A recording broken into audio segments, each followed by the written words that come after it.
আসসালামু আলাইকুম। আজকে আমি সরাসরি আপনাদের মাঝে নিয়ে আসলাম ব্ল্যাক কাপ মাছের পোনাগুলো।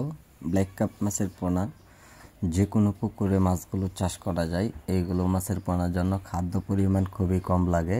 এইগুলো মাছের পোনা খুবই দ্রুত বড় হয়। আপনারা চাইলেও অল্প সময়ে যারা বাজারে বিক্রয় করতে চান তো অবশ্যই ব্ল্যাক কাপ মাছের পোনা আপনারা চাষ করে নিতে পারেন। আমরা সারা বাংলাদেশ জুড়েই ছোট সাইজের পোনাগুলো অথবা বড় সাইজের পোনাগুলো সারা বাংলাদেশ জুড়েই হোম ডেলিভারি দিয়ে থাকি পিস হিসাবে। তো সম্মানিত ব্যাস, আপনারা একটা মাছের সাইজ অনুযায়ী আপনারা লক্ষ্য করে দেখতে পাচ্ছেন 2.5 থেকে 3 ইঞ্চি সাইজের পোনাগুলো রয়েছেন। আমরা বিভিন্ন সাইজের পোনাগুলো আমরা সারা বাংলাদেশ জুড়েই সেল করা হয়।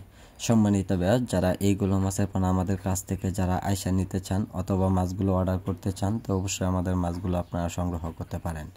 সম্মানিত ব্যাস, এইগুলো মাছের পোনার জন্য খাদ্য পরিমাণ খুবই কম লাগে। আপনার পুকুরের উপরে যদি বাসা শ্যাওলা অথবা কচুরি পেনা, নিচে গুড়ার শামুক এগুলো যদি থাকে, এগুলো খাদ্য খেয়ে অবশ্যই মাছগুলো খুব দ্রুত বড় হয়। এই কারণে খাদ্য পরিমাণ খুবই কম লাগে। এই মাছগুলো খুবই দ্রুত বড় হয়, আপনারা চাষ করে দেখুন। সম্মানিত ব্যাস, এইগুলো মাছের পোনার জন্য আমাদের কাছে সরাসরি আপনারা যোগাযোগ করে নিতে পারেন অথবা মাছগুলো আমাদের কাছ থেকে এসেও নিতে পারেন। তা আমাদের যোগাযোগের ঠিকানা হচ্ছে ময়মনসিংহ ত্রিশাল। যে কোনো মাছের পোনা যে কোনো সময় পাওয়া যাচ্ছে, আপনারা স্ক্রিনে দেওয়া নাম্বারে যোগাযোগ করবেন। সম্মানিত ব্যাস, এই চ্যানেলটি দেখে আপনারা ভিডিওটি সাবস্ক্রাইব করে দেন।